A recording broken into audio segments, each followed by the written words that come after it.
before we get to what's happening here, I want to ask about Putin, which was, I believe, your number one threat earlier this year was a rogue Russia. Yeah. How is this deal? Let's go back to what she's doing and Saudi Arabia and Iran. How does that impact Russia? And I know there's been closer alliances between Russia and China. What do you see playing out there?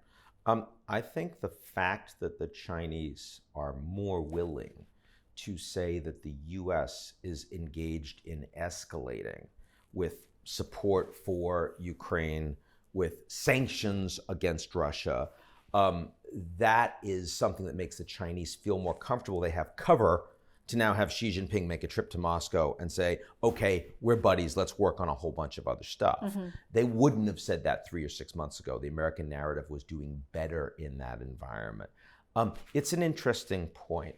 Clearly, I'm not sympathetic to China's argument here because the Russians invaded this country illegally, and a large majority of the world's governments, not just US allies, but everyone, are on record in the United Nations General Assembly 3 times condemning this invasion and saying the Russians need to withdraw immediately.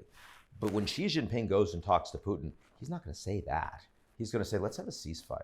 He's going to say, let's talk about finding a way to just end this war. Is that the end game? Can we perhaps have China broker some sort of deal in the same way it brokered a deal in the Middle East? Is that? I think that's absolutely unacceptable for the Ukrainians, and it's absolutely unacceptable for NATO. Now, the Ukrainians are still getting an enormous amount of military support from the United States. And as long as that continues, and as long as the Europeans continue to be fundamentally aligned, in 10 rounds of sanctions now, 27 European Union countries have all voted in favor of every single one of those rounds, even the Hungarians, right? Yeah. So, I think as long as Ukraine has that level of support, the possibility that China is going to make a deal here happen is virtually zero.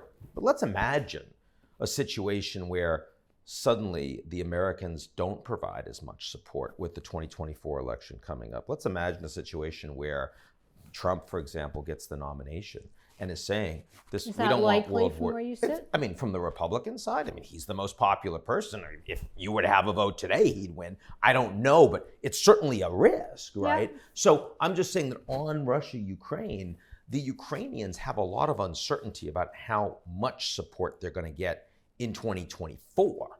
2025. Yeah. And the Chinese are not thinking about the next 6 months. And the European support's been more on the energy side than it has on the military side, right? Yes. The Europeans are paying an inordinate amount for this war. Yeah. Mostly they're paying to cut off the Russians in terms of their energy supply. Yeah. They're not paying so much for military support for Ukraine.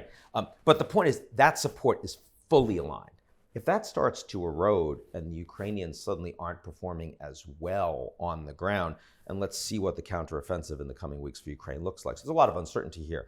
But if you're Russia, if you're China, you're thinking about time not being on Ukraine's side. You're looking for any fracture, any break inside the NATO alliance, and you're going to throw all the disinformation you can into that, and you're going to say, this is hurting the global economy, the sanctions are hurting the developing world. India, you're not on side. Brazil, that Chinese peace plan, which the Ukrainians hated, which the Americans hated, but if you didn't know the Chinese had written it, could have been written by India, Mexico, Brazil, Turkey. So the end game is to wait it out basically until we see what's happening. Does it go into 2024?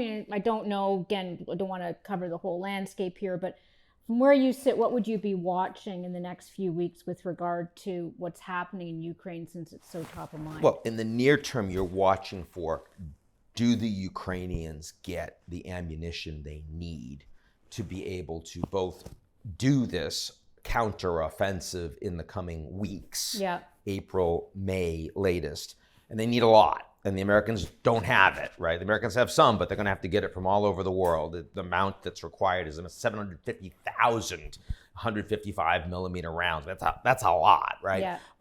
And then you need to know, also, do they get air defense ammunition to ensure that the Russians can't use their jet fighters. They've got like 700 jet fighters. They haven't been able to use them in the war since the first days because the Ukrainians will shut them down.